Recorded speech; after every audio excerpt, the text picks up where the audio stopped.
Hello? Hello. Okay, cool. Um, all right, first off, let's this is the Outbreak podcast on the outbreaknetwork.com. We might edit out the intro so you may or may not hear this hear what I'm saying right now.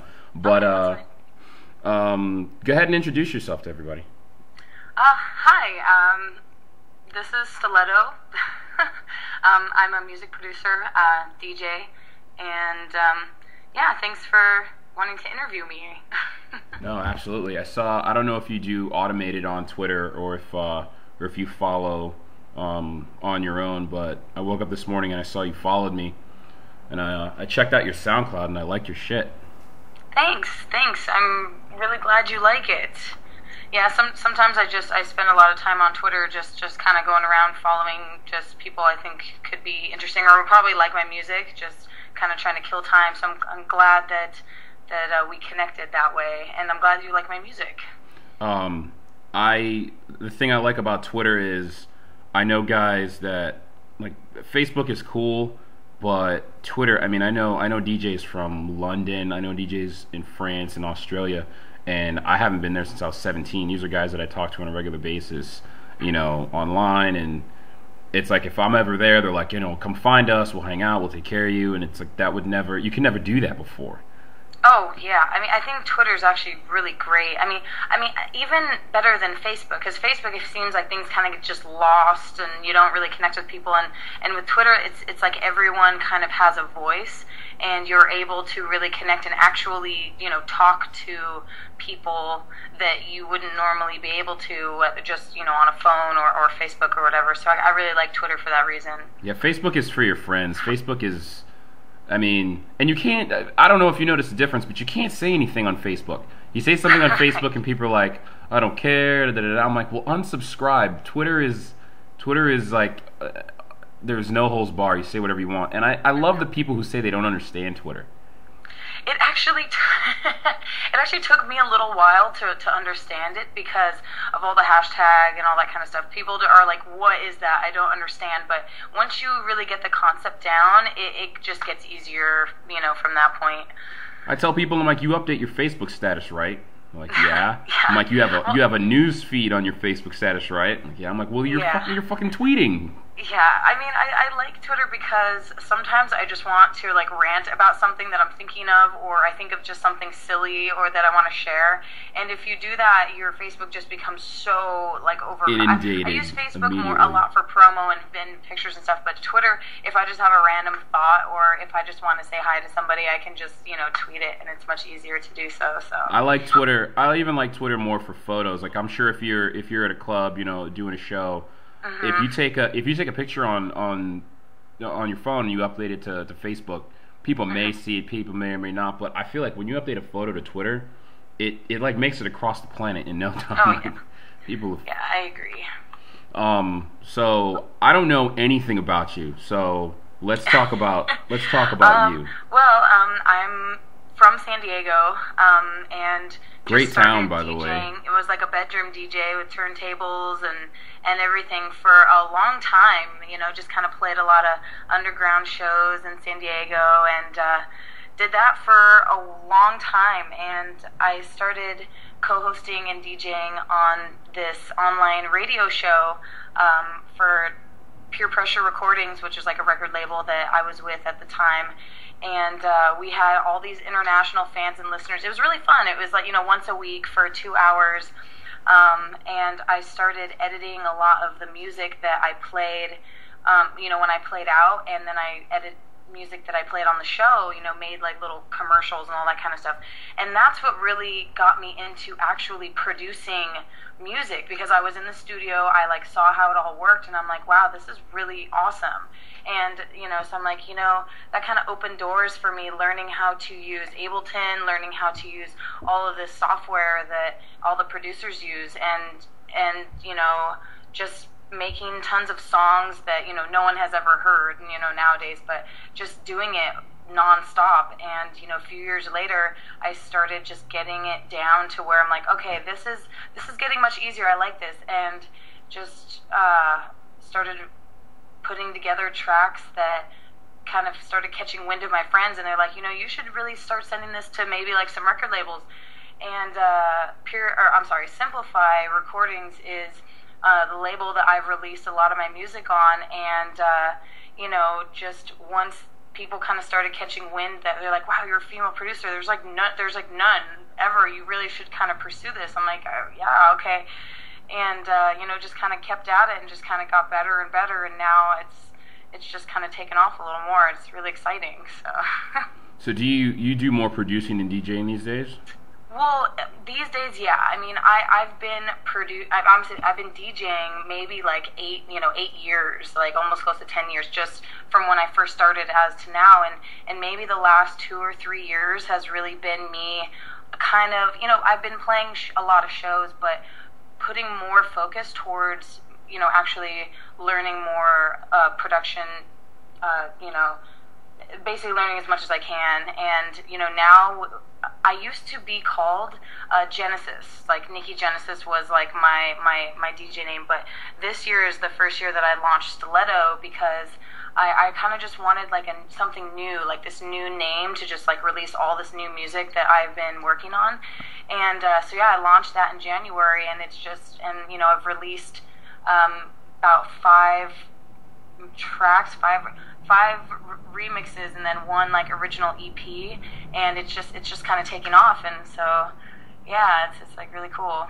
Now, that's awesome, because I mean, tell me, because my dad used to be in the music business a long time ago, and he worked with a lot of producers.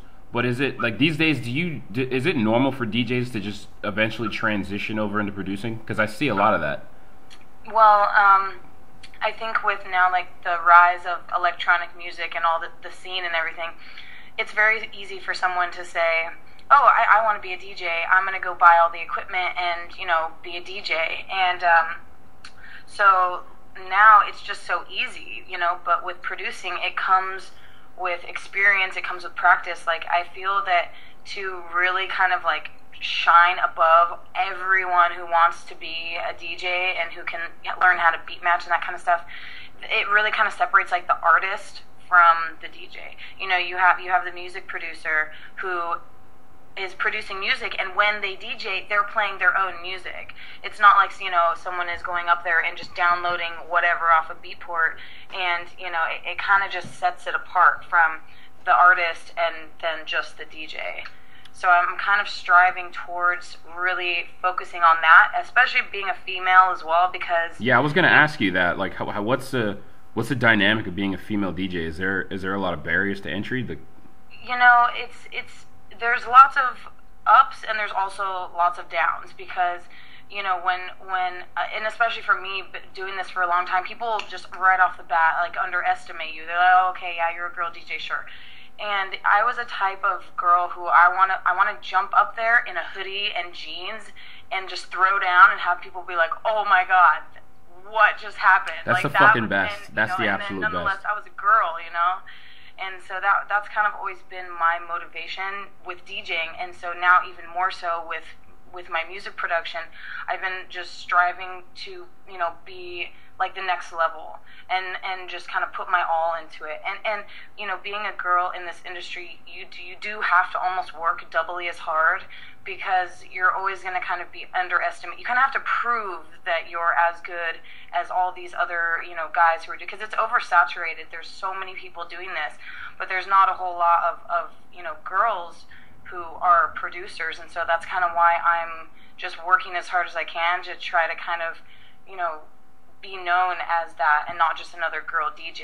So why is that though? I mean, I can understand if you're in like NBA basketball and somebody's like, "Oh, you're a girl," and you have to go out there and physically prove that you're as good as the guys. But I feel like, I mean, it's production. You're not. I don't see why somebody would think that you're inferior because you're a woman. Well, and that's the thing, and that's kind of why everyone is like, I'm getting such positive feedback. Is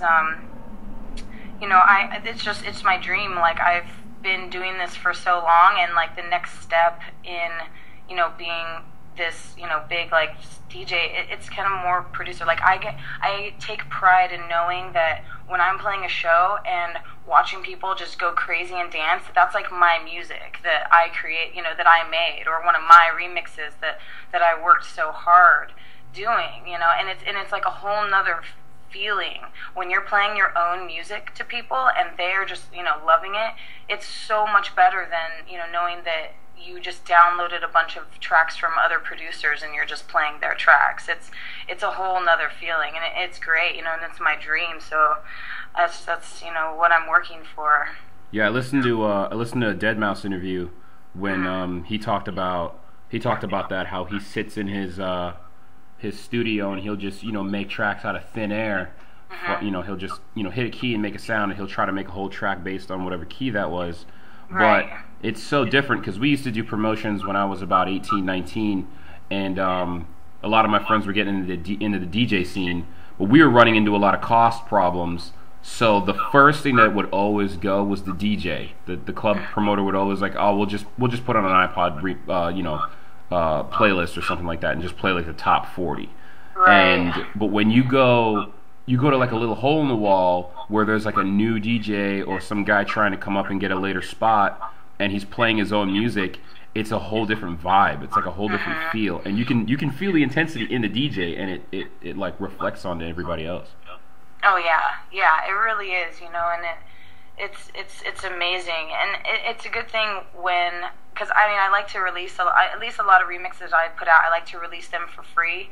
And, just as at this point, the last 2 remixes I did, I just released them for free. And, I've got tons of friends who are DJs, and I've gotten feedback where they're like, man, I played your track, like, and people went nuts. They loved it. Like, it's really, really great. And, so it's kind of uncomparable. And so just that's kind of why I'm working so hard to just make as much music as I can. So, I can start to just be booked, as headliners, and because I've done the opening DJ thing, I've done the local DJ thing, and it's been great and it's been fun for what it was, but now I feel like I'm kind of striving for like that next level. And yeah, after 10 years, you want to kick somebody out and headline that shit. Well, I'm not kick anyone out, just no, just kick them out, get them out of the way, clear the way. But no, I think my main goal is just to be known for my music.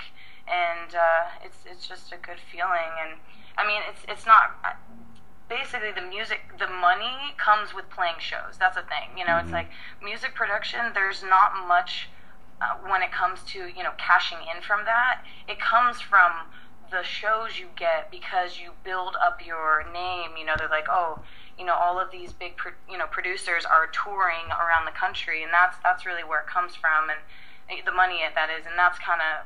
So I guess my dream is to tour, all around the world, playing my music to people. So.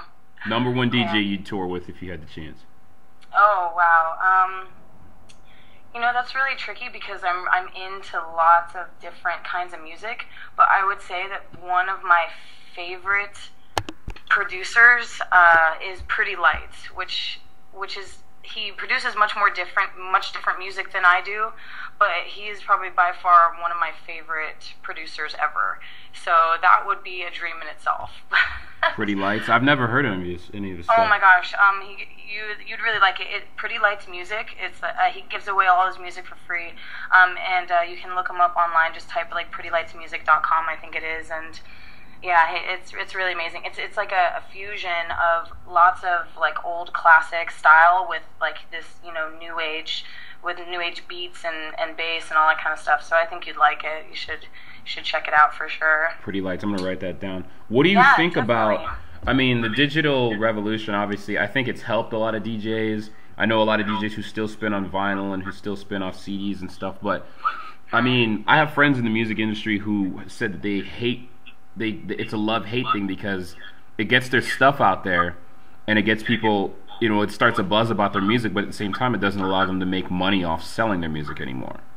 Oh, what do you mean, like just downloading stuff for free or like something? Like records and things like record sales are in the tank, and they have to go on tour, in order to sell, in order to make money, period, because they're not selling records, they're making records so that people will come see them live. Yeah, exactly. With the internet and with pirating and all that stuff, they're really. The truth is, barely any money behind. I mean, unless you're charting on iTunes or Beatport, but those charts basically just show that basically your status on what you can charge for being booked. It's like if you're like a top 10 charting artist on Beatport, you can charge, God knows what if someone wants to book you for a show. And there's really no money on the back end, like with production, just because of the internet and pirating and ripping and everything. The money is touring and playing shows and that stuff. So, and that means you sort of need to build your status as a producer, with charting and everything. And that means that you are able to charge tons of money with your shows. So. Yeah, a good friend of mine. I don't know if you ever heard of the Spacesuit Junkies. It sounds familiar. Sounds familiar. My cousin is one of the Spacesuit Junkies. Him and a friend of his, and they just started making music here and there and putting it on YouTube. And he's like, I really want to do this seriously, so he just exclusively put his stuff on YouTube and SoundCloud. And they built such a following. They got called, and they're opening for Wiz Khalifa this year. Oh, that's great. Yeah, he works at a studio now, and he's like, somebody came in to go make tracks with. I believe it might have been Wiz Khalifa at the time, and he's like, they knew who I was because of the stuff I put on YouTube. Like, oh yeah. And oh man, yeah. You can become an overnight superstar off YouTube. It's crazy. Like, I don't understand it. It's awesome. I mean, I used to be able to sing. I can sing for shit now. But as far as talent goes, I feel like if you can do anything, I mean, there's people who juggle dogs and hold their breath for 10 minutes. And put it on YouTube, and next thing you know, they're on Oprah.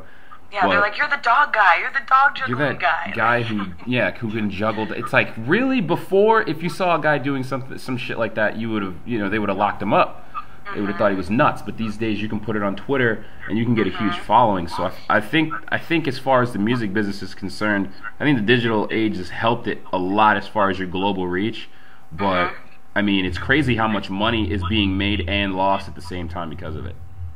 Yeah, it's true. I mean, it's like TV pretty much. I mean, I watch YouTube more than I watch TV and that kind of stuff. So it is kind of like a love-hate thing because people can pirate your music because they can rip it off of some channel that they hear, but then they also can share it with 10,000 people instantly. It's like a double-edged sword, I guess. Yeah, fuck cable. I got rid of my cable a long time ago. No, it's all Netflix. And my Apple TV has a YouTube channel on it. So I don't even have to go get my laptop anymore. Yeah, soon I feel like, that type of technology is going to be obsolete. Just, TV. I mean, there's going to be people who watch TV still, of course, but there's just the rise of like the technological age. It's just going to get more and more advanced, and there's just going to be more technology, and you kind of have to adapt or die, I guess, if you're an artist. You have to sort of learn how to just either get your stuff on YouTube or get it out there somehow, because it's always going to be changing, and it's always going to be getting more and more advanced. So luckily I'm like an Uber geek, so I know how to do all that kind Uber of stuff. Geek, get out of here. You're too. We had this discussion the other day. Me and Matt Jarbo from KZOM Radio. He went to Comic-Con, and I was like, Jessica Biel was tweeting from Comic-Con all weekend, and I'm a little obsessed with Jessica Biel. Obsessed with the fact that if I saw her, I would talk to her. I wouldn't be afraid to talk to her.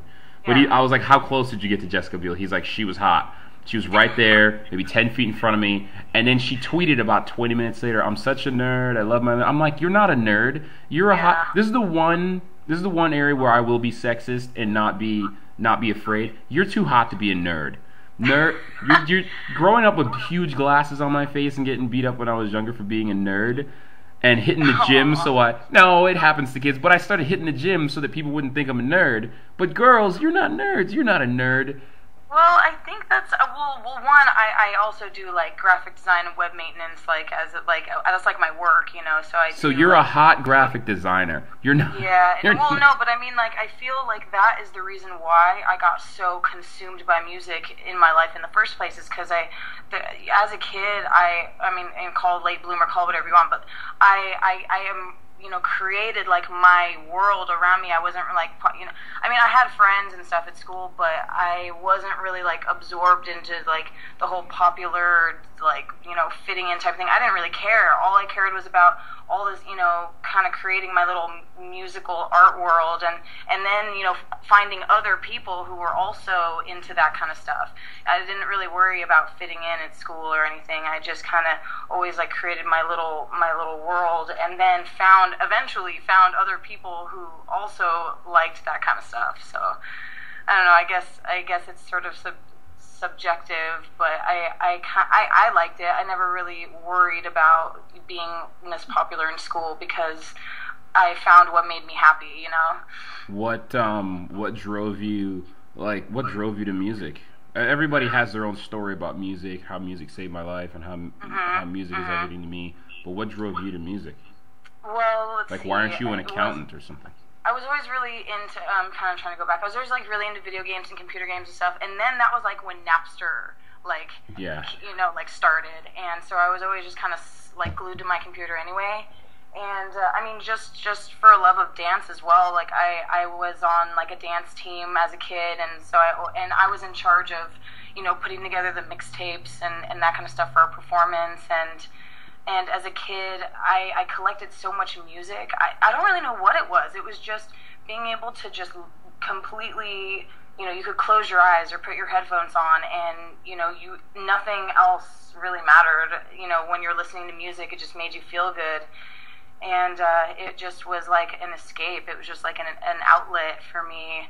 And it just was like a knack, like a natural talent, I guess, because before I became, like a DJ on turntables, I collected so much music and downloaded so much music, and I would make like mix CDs for all my friends. They would come and they're like, Nikki, they're like, can you make us, I'll pay you, please, like, just give us, CDs, like, they're so good. So I was making these mix CDs for my friends before I actually bought turntables and started actually DJing, and then I entered. This was like in high school. This was a long time ago. And then I entered, like the EDM, like underground scene, and going to, Insomniac events, Massives, and that sort of thing. And I actually experienced a DJ, having control over thousands of people, and they just loving it. And I think that's kind of when I knew that I wanted to pursue, my music passion as a DJ, is when I actually saw and experienced that, and I'm like, wow, like, that's what I want to do. That's amazing. So I think people, I don't think DJs get enough credit, because like when you go to when you have like a shitty week, or you go out with your friends for happy hour or whatever, you can tell the difference between just the regular press play spin guys and the guys who are pumping out that energy, and it makes your night better. Like, oh yeah, I'm a party guy. I never really grew up from college. Like, I have two sides of me. I have the work side and the really, really hard play side. And it kind of overwhelms the work side to my detriment sometimes. But when I go out, I want to go out like hardcore, like 100%. And if the music sucks, everybody, the guys are mad because the girls are mad because the music sucks. Oh yeah. The drinks don't taste as good. Like, it allows people to just like forget about whatever's stressing them out, like kind of, just for one night or however long, just be in bliss because of this music, Well, why is it that music overwhelms people so much? Like, it's not even if there's hot girls there, if the music sucks, I'll leave and go hang out with some mediocre looking girls if the music is better. And if for some reason your attitude is different, you feel like more confident when the music is better, like your inhibition's lower. I don't know why things like that, and it's all over the world. You can go to Africa and they're playing drums in the wilderness, and people are like their eyes are rolled back in the head because they're lost in the music. They don't even know what's going on. I feel like music touches something in your soul that is like undescribable. Like, you could be in a club and there could be someone next to you who is from halfway around the world, who doesn't even speak the same language as you do, but both of you could be there in that moment and just be loving life. I feel like music, anyone can relate to it. They listen to it and you have this love for this music, and it's universal. It's like this universal love that people from all around the world can share. And of course, people have their different tastes in genres and whatnot, but you can have a favorite type of band or a favorite DJ or a favorite producer, and you can connect with all these other people. In any other case, you would have nothing in common with this person. You couldn't even not speak the same language as them, but the music is what you have in common, and it's like a global thing. It's spiritual and math. that's what I found was really cool when I played the radio show, because it was international. So we had fans from Germany, we had fans from all over the place, and so there's these people that not only have we never met, but are halfway around the world, and they are fans, and they are like loving the music that we're playing, and it connects people, and that's just why everyone loves it. It's emotional math, because how they say math is the universal is. language. I feel like it's emotional math. Mm-hmm. It connects people, and like you said, you get drunk and you come to in a club and you're dancing with a bunch of people you don't know, you don't have anything in common with, but it's like, I like this song, you like this song, this is my favorite song, I don't know anything about you, but we have at least this song in common while it's on. Yeah, it's really great. Speaking of like technology, I used to think this was a great idea. I thought it was a genius for this, but obviously everybody who when you go to like GoDaddy and you're like, oh, I have a great idea for a website, and it's been taken, and there's like 90,000 of them out there, and you're like, I thought it was an absolute genius for thinking this, and you're not. Yeah. I like the fact that Apple TV, I don't know if you have one, but it's amazing. It has all these different channels. They have the music channel where they have like, they switch up every, like the 90s mix and the 80s mix and all that stuff. I want a DJ channel where you can go and listen to tracks just from your favorite DJ, or 24 hours a day. I don't care if it loops. Or I've heard about that actually. I think I have friends who have that. And is it kind of like where you can tune in? It's almost like Pandora or something. Well, I'm asking you if they have that. I don't know if they do. That's interesting. Well, I mean, personally, I'm a huge fan of Pandora. Like I like to type in like my favorite producer artist, and so it plays them and other music. That's also why I really like SoundCloud, because SoundCloud is basically like the Facebook for music, like, yeah, and you can listen to it and everything. That's a good description, Facebook for music. I never thought of that. It really is, just, because Facebook is so cluttered with just crap and garbage. That's just random, and SoundCloud is pretty much like the a social network for all music. It's not really pictures or just jabber. It's all music. It's just your tracks. Yeah, it's really nice. I mean, I find myself I spend more time on SoundCloud than I do on Facebook, just anyway. So that's probably one of my favorite. Other than Twitter and all that, SoundCloud is definitely like my go-to, just kind of network tool, because you can also like really connect with other artists and just sometimes, I mean, if their SoundCloud isn't, like 20 million likes, you can actually like talk to them. It's kind of like Twitter. You can like send them a message and be like, I really, really like this, and they'll be like, oh, thank you. You can actually like connect with them. And they people share your stuff, man. That's usually how people end up blowing up. Somebody hears your stuff and they love it, and they either shop it for you, and it's a lot of times it's not even people who are going to make any money off it. It's usually fans who like your stuff so much they force their friends to listen to it. And it spreads. I mean, obviously, if you get likes on Facebook or hits on Twitter, but I don't know how many like intangible connections you're making and intangible likes when people are playing it in their car and people are like, who is this? Like, Childish Gambino? I don't know. Troy from Community, the show Community? Sorry.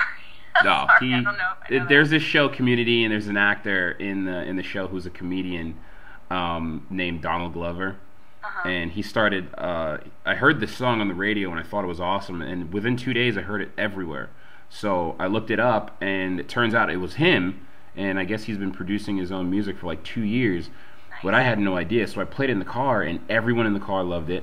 And then I go to their Facebook and they're talking about it, and their Twitter, so it's like, I wish there was a way to gauge how many people are actually actively talking about your stuff or sharing your music.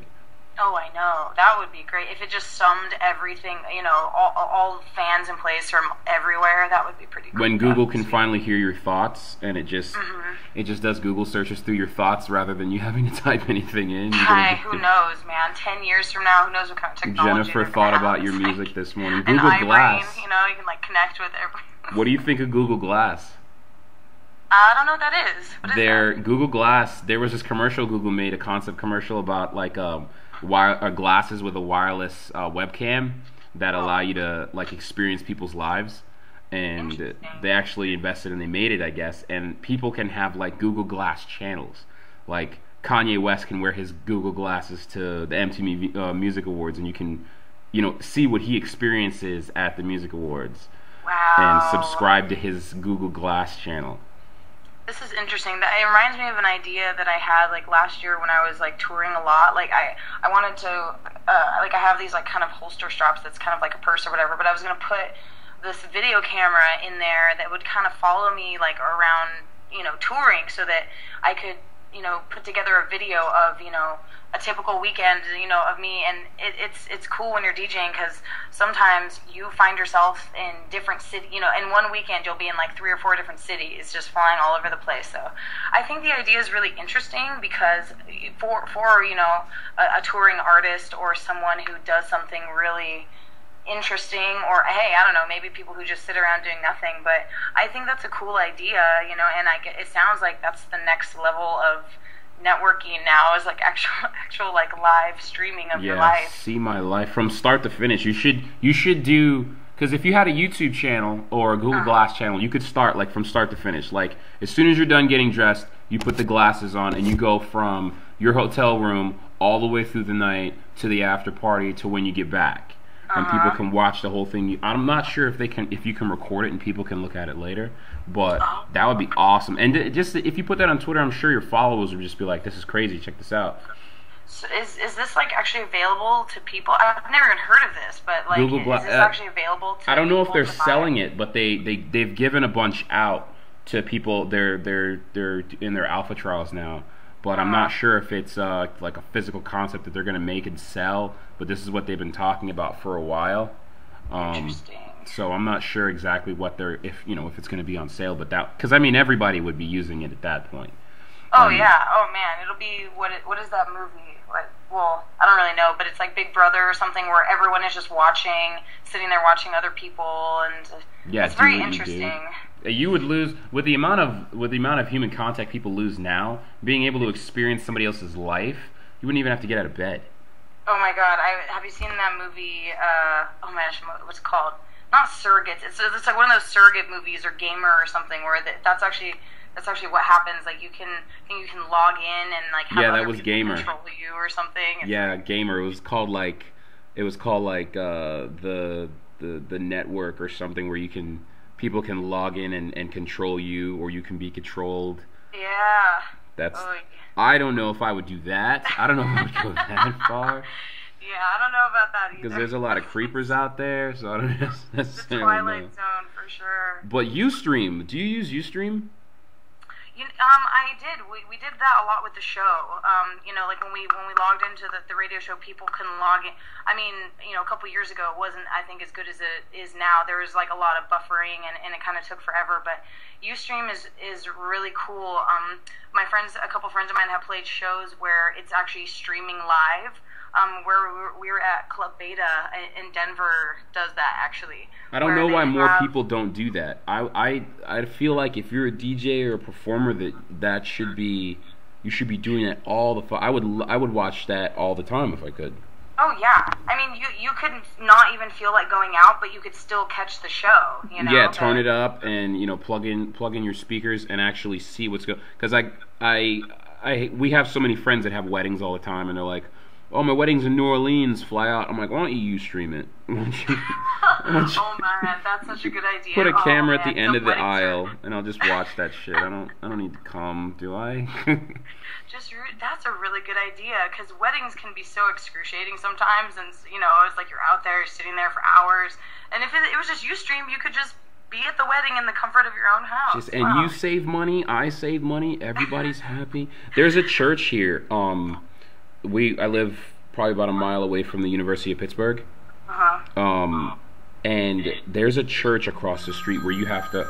I apologize. Let me turn that off. That's okay. There's a church across the street where you have to book your wedding almost a year to 2 years in advance, and they do rolling weddings. When I mean rolling weddings, I mean you have 1 hour. They set up the flowers on a Saturday morning, and you come in. If your wedding's at 9, at 10 o'clock you get in the limo and you drive away with the wedding party, and another one pulls up. And they get out, and you wouldn't even have known there was a wedding there right before. And the wedding party goes out the back, and the new one comes in the front. And they do that 24 hours a day almost every single weekend out here. You drive by there, and there's a different wedding party every hour taking pictures out front. I didn't realize that's like that. Fast forward right there, dude. It's nuts, man. I need to set up a camera and just do like a time lapse of all the weddings that go on in a weekend. Would be such a funny YouTube video. Be like, watch 30 weddings in one day. Because you're in the limo, you can't see out of it, so it pulls up, and the wedding party's getting in the other limo, and they leave. And then the limo in the back, then they walk back there and open their door, and they get out. So that bride doesn't even know that a wedding just left. That's funny. That's really interesting. I never even heard of that. Fuck weddings. I'm getting married on a cruise ship. Oh, congratulations. Or wait, you are, or you just want to? Yeah, I just want to. I'm not engaged. Oh, okay. I'm taking the easy route. There's a buffet. There's already drinks. That actually is that's a pretty good idea, because then people will be like, I want to come to your wedding on a cruise ship, Yeah, take a picture with the captain. Everybody smiles. It's great. That's cool. So tell me about San Diego. I live in LA now, but I love San Diego. It's beautiful. It's relaxing. It's a great place. But about a year ago, I've been driving back and forth from San Diego, LA for years, and finally last year I'm like, look, I'm completely immersed in like the entertainer's lifestyle. I need to be in LA because on a Tuesday night you can go out and there will be people there. San Diego is great, don't get me wrong. It's just the scene there is so much smaller compared to LA, obviously. So I made the decision to move here, and it's been really great because I can spend time with people that I need to and want to so much easier, than having to be like, work around having to drive there. How far is it like? I'm sorry. Oh, it's like a 2-hour drive. It's not too bad. So I go there and visit my family and stuff. But living in LA is, when I was a DJ, it was really important. Nowadays, I get, with the internet, you can be a producer who lives in, Michigan and still get your music heard. But I just prefer being able to go, be in the middle of something if I want to. Just because there's way more stuff going on in LA than there is in San Diego. Of course. LA is LA I want to go to LA, but be real with me. Is LA the shithole that I've heard it is, or is it? It is. It's good in a lot of ways, and then it's also bad in a lot of ways. The thing about LA is there's pockets. There's pockets of like really great people, really great places, and there's also pockets of just complete like just dirt. It's just crappy. It just I don't know. It all depends on where you are and I guess who you roll with, because that you can get into a lot of trouble here, or you can also grasp opportunities and take off. It all just kind of depends on what you make of it. But it is like the traffic sucks, and I barely go out because I am like, do I want to deal with being stuck in traffic for 45 Dude, how minutes? shitty and then is having, that, man? Everybody I know $30 says for parking. It's one of those things. Everybody I know says the traffic there is horrendous to the point where they don't want to go out like on a Friday or Saturday. And they said terrible. It's all the time, like 3 a.m. It's still jam packed. Oh yeah, like for example, like I have to go down to pick something up, at one of the clubs in Hollywood tonight, and I told her, I was like, I don't want to leave my house until after 8 o'clock, because if I try to leave, anytime right from 3, to whatever 7, I'm going to be sitting in traffic for an hour. It really is that bad. Wow, I'll tell you that much. An hour, dude. I'm from Orlando. Crazy. I was born in Brooklyn, but then you don't need a car in Brooklyn. Then I moved to Florida, and maybe 20 minutes in traffic in Florida, and you're calling your congressman. Like there's a problem. There's riots outside. If the bus runs only about 3 miles in our city, man. and if it's not on time, I mean, people are picketing outside the mayor's office, and it's an ordeal. An hour in traffic at 7:30 at night on a Friday in LA. I'd probably jump off a bridge or something. I'm not doing that. It's so bad, and it's so bad too, to where you get on the freeway and it's too late. Like, you can't exit because you're just Dumb. Oh man, and that's when I'm really bad, and I start And the constant threat of either being burned alive by wildfires or the earth actually moving underneath your feet. I don't know if I could do it. You can't even escape to the water. There's great white sharks everywhere. Why are you in LA? Something's gonna get you. Get out of that town. I'm gonna move to Bali. I'm moving to Bali. Get out of it. Go to a mountain and live. A friend of mine was like, I love California because I can go to the beach in the afternoon and be snowboarding by the morning. I'm like, you can buy a ticket to Japan and do the same exact thing. You have to live in California. Yeah, I think that there's just from the years of LA, it's kind of this city of false hope. People move here thinking that they're gonna, be the next movie star or whatever, and it's not necessarily the case. And I'm sure there's tons and tons of kids who move here thinking that they're gonna, make it big. But it's about hard work. I think that the only upside to that is that it is like the mecca of entertainment. There's Capitol, all the record label buildings are here.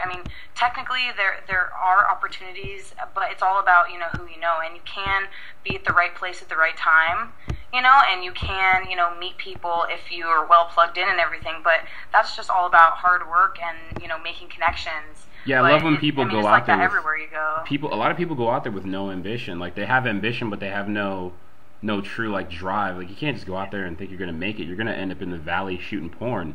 Yeah,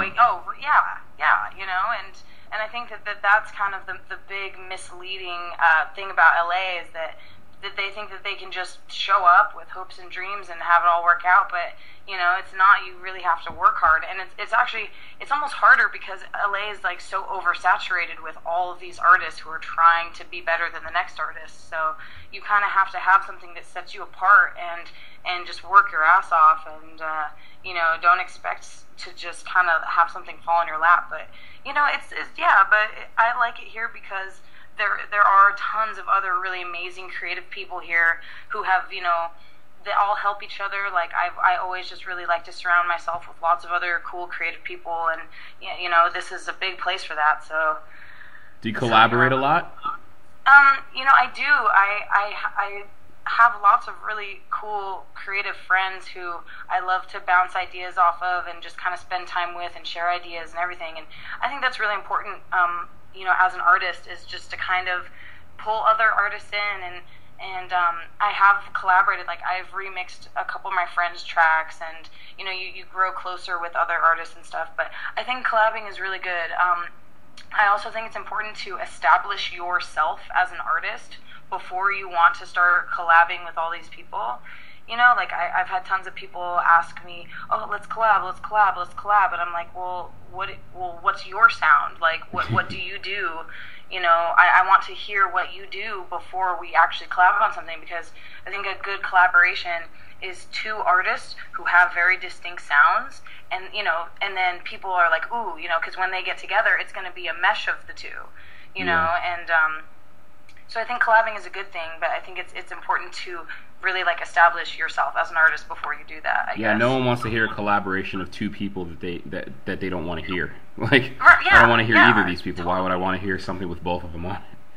Yeah, and that's what makes collabs so cool is when you have two artists that you like, and you're like, oh my gosh, they're getting together. Oh, I can't wait to hear what that sounds like, because I love this one artist's sound and I love this other artist's sound. Yeah, that's why I really like LMFAO, because I was listening to them, all through college when they were pretty much, just making shit music, but they collaborate with a lot of random artists who I've never heard of, but who are big in other areas, and it turns me on to a lot of new music. Like, they might make two songs that sound exactly the same, but they'll be with two completely different artists, and I'll find a whole new line of music because they sound so, like, the two artists sound so different, and it makes me want to find out who they are.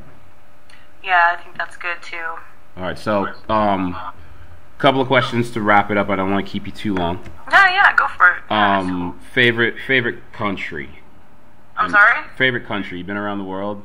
Favorite country. I have been to Europe. I went on this amazing Euro trip a few years back, and I went to London, and I went to this festival in Berlin, and it was life changing for me because I just completely stepped out of my realm of what I knew.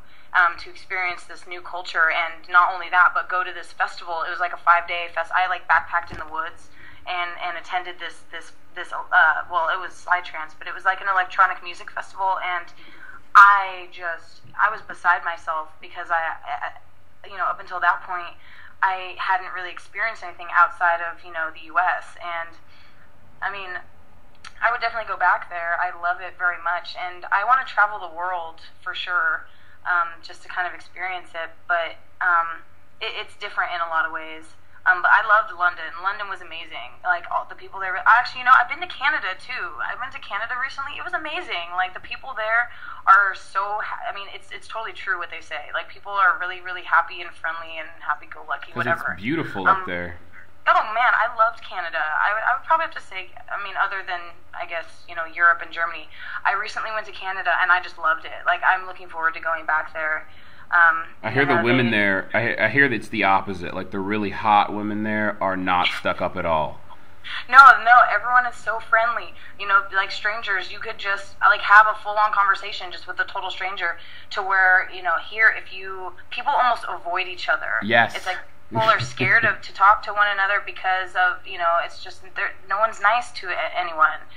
And over there, everyone is just really happy, and you feel comfortable, and you meet people everywhere you go. Whereas here, everyone almost is like repelled from one another. They're like, ugh. Well, my favorite comedian's Doug Benson has a joke where he says, you're worried about immigration, you're worried about, someone from another country coming over and taking your job and forcing you out because you're an American. He's like, who else is an American? Your neighbor who's lived next to you for 8 years, who, if you go to the mailbox at the same time, you avoid eye contact with. Oh yeah, it's Why do we do that? We go out of our. I find myself going out of my way to not talk to people so much that I stop sometimes. I'm like, I haven't interacted with anybody new like all week. Like, what's that about?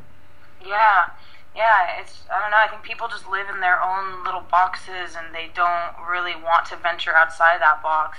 And like, if somebody strikes up a conversation on a plane, you're almost annoyed. Yeah, oh yeah, and I think it's important to just kind of share, because love, like, even just a smile, even if it's just a smile or saying hello, like, no act of kindness is too small, and you never know, like, what that can mean to someone. Just by saying hi, like, how are you doing, or giving someone a compliment, like your shirt or whatever, like, that can mean so much to someone, and it's contagious. Like, even just living like with a positive outlook on anything, and just maybe even complimenting someone on something so small, it can make such a huge difference to someone. I was at Camp Bisco lately. It's this really big festival in New York, and like there was like a couple of the dancers, and I noticed the costume she was wearing, and I walked over and I was like, you look really nice, like your costume is really cool. And she almost burst into tears. She was like, oh my gosh, you have no idea how happy that makes me. Like, we've been working on these costumes, like handmade costumes, for hours, like, for weeks, like before this, and no one has even said that they, how, if they look nice. We don't even know if they look nice. So thank you so much for just saying that you liked them, because we put our heart and soul into it, and that not only made her feel good, but made me feel good, and I think that people are forgetting to do that, and it's becoming more and more rare, just like common courtesy and like just happiness in general. I think the culture's gotten to the point where if you, because a lot of times if you say hi to somebody, they get kind of weirded out. Like if there's a girl walking past and she has a nice shirt or something, I almost feel like I can't say anything to her because she's gonna think I'm hitting on her, or she's gonna think I'm some creep. I want to do something and blah blah blah. So especially if you're out in like a bar setting, which most people interact when they're in a situation where they're going out to interact. Like, you know, I think that you can usually tell if you're just like, hey, like that's a cool shirt, or hey, like your hair looks nice. Like I think that I don't know. There's a lot of women who off the bat they'll probably think, oh my god, no. But you know, if that's all you say, they'll the nice proper thing to say is thank you, like thank you, and then it kind of brightens someone's day. But I agree. I think that people just are becoming more and more enclosed in their own little like bubbles, and they don't want to reach out to other people for anything. It's weird. It's two of the best conversations I've ever had in my life were with strangers on airplanes. Wow, that's cool. An old lady named Georgia Cobb who told me, didn't know me, and was like, I see great things in you, and for 2 hours talked about how I was going to do great things with my life. That's awesome. She's this old, like, 80. She's like, I've been on this earth for 85 years, and trust me, I know people, and just went on, and I was just, and she's like, tell your mother that I'm sure she should be proud of you, and blah, blah, blah. And then these two random guys who work for, this guy owns his own, like, construction company. It was a president and CEO. I happened to be sitting in the middle of them, and these old southern white guys, and they went on for like 2 hours giving me all this business advice, like unwarranted business advice. Nice. I was like, really? I should invest in you know, the cotton gin again? Are you sure? It's where it's gonna be, the fucking cotton gin. So, and the sad part, I had a conversation with a lady on the phone one day. I used to work for a telemarketing agency, which is the worst job ever. If this DJ thing doesn't work out and you have to be in telemarketing, just drive a bus or something. Don't do it. I have some backup plans, but thanks for. And I spoke to a woman who she's like 92 or something. She was one of the women who Schindler's List was based on.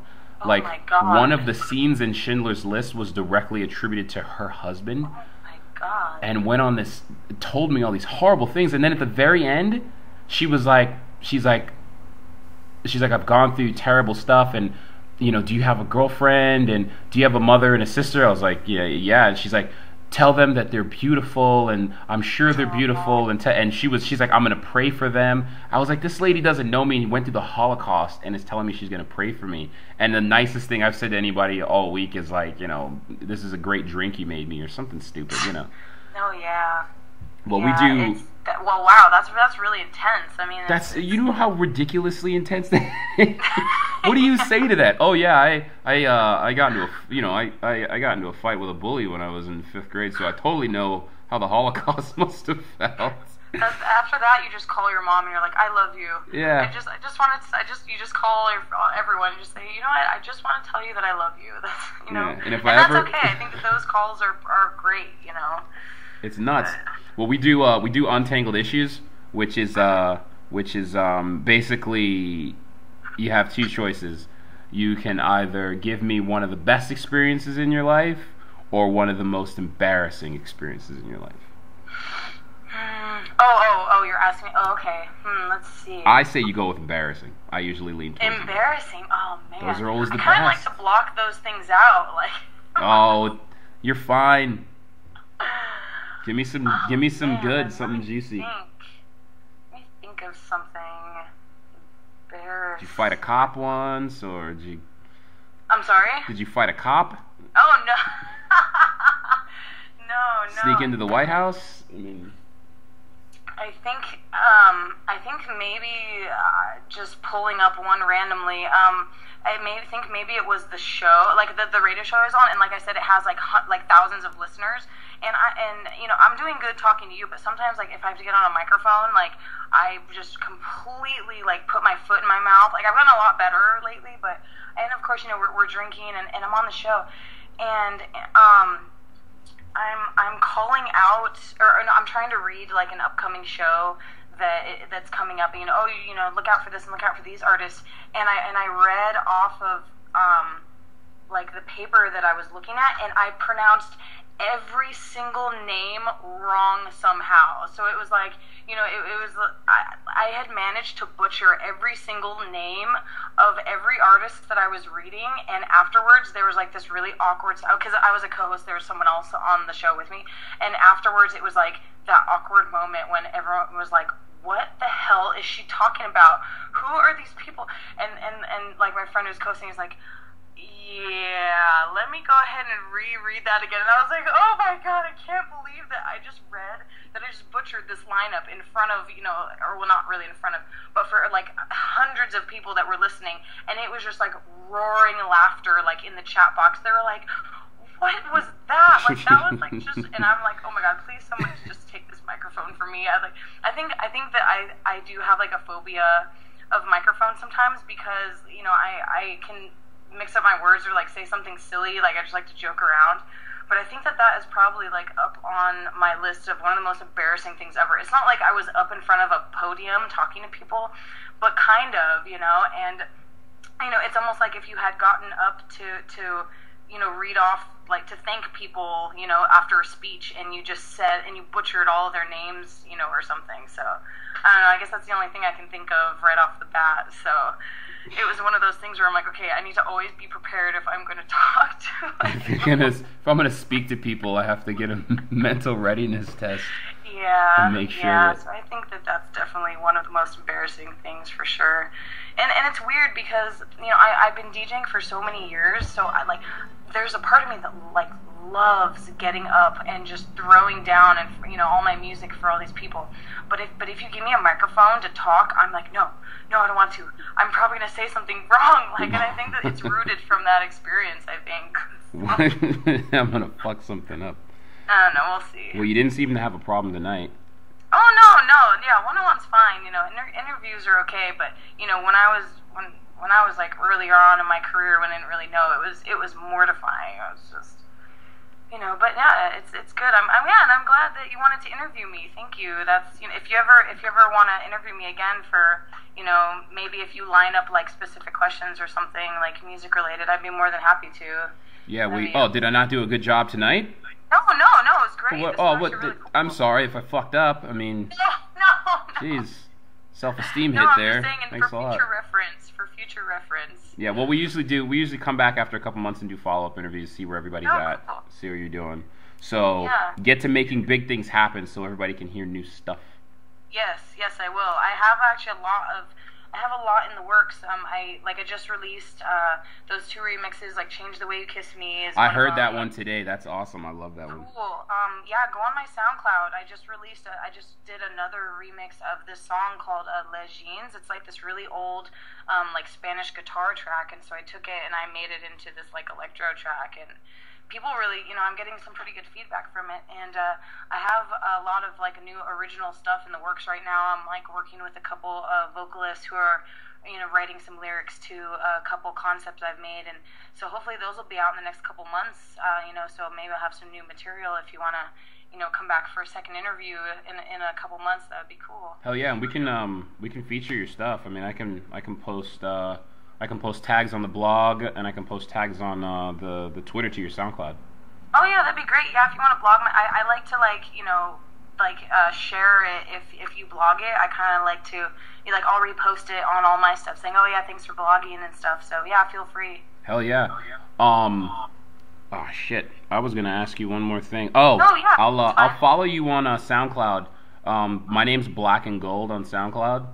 And just because it's a school thing. Is it like all one word and like with is it and or like with an and symbol? With an and symbol in the middle. I'm pretty sure. How about I follow you and it'll pop up, and then you can just, yeah, that works. And you can hear some of the earlier shittier podcasts that I posted on there. The 7-minute ones we used to do that you could hear like people coughing in the background and stuff. I don't know if you can hear my dog barking like in the I heard that. I wasn't sure. I have 2 cats and they're not very loud. One was crying earlier. I don't know if you heard that. Oh. Yeah, I'm glad she decided to like mellow out. It's always when I'm like on the phone with someone or like recording something and she wants to like start singing or barking or something. But anyway, Nikki aka Stiletto. Mhm. This was awesome. Thank you very much. No, yeah, thank you. This was fun. And yeah, so follow me and feel free to blog about my stuff. And then yeah, I'm more than happy to do a follow-up interview in a couple months or so, yeah? Definitely. And we'll harass you on Twitter a little bit. Okay, cool. It was great talking to you. You too. Have fun. Have a All good right, night. bye.